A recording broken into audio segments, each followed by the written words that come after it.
Well, Ashley, there is no debate on when basketball changed forever in Canada. That was 1997. Vince Carter himself, erupted onto the scene and became nothing short of a sports and Canadian legend. And you still see those ripple effects today. And you know, sometimes these movements take a long time to get to fruition. And that's why we're seeing such an influx of Canadian talent in the NBA. And you can really track that back to Vince Carter because he changed Canada from a hockey country to really just a sporting country. And he gave people options like, hey, you can be big time if you do this too. You don't just have to go the hockey path. Well, what he did essentially was take the NBA and give them a Canadian profile on a global level. And that is so hard for a superstar. That takes a Michael Jordan, that takes a LeBron James, and Vince Carter was just as big.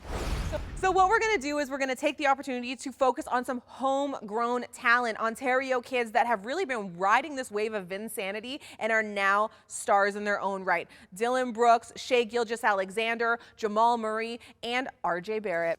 Yeah, I'd love to talk about RJ Barrett for a second because he plays in my favorite childhood team, the pressure cooker-filled New York Knicks. And he does it under pressure. And he's performed really well for a young kid, too. You have the numbers. Yeah, look at this. Before he's 21 years old, he's already got 2,000 points, 500 rebounds, 300 assists.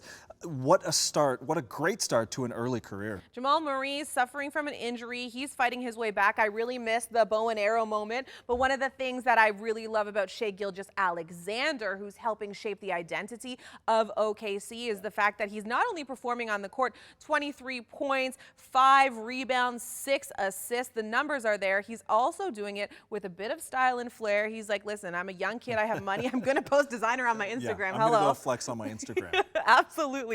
So we hope to see this trend continue, and I really do think it will, because once the floodgates have been opened and there's that direct pipeline, there's the funding, there's the grassroots participation, the sky's the limit. And I think the landscape is only eventually going to get better because with the Toronto Raptors winning the 2019 NBA championships, players like Kyle Lowry, they're going to inspire that next generation. They're going to see that Kawhi Leonard 4-bouncer go in. They're going to see how great Toronto came into that parade and supported their team. Who did we miss? Who are up-and-coming stars that we have not talked about yet? I know Elijah Fisher is one of them, but hit me up on Twitter, keep the conversation going, and let us know who the next Canadian star is going to be.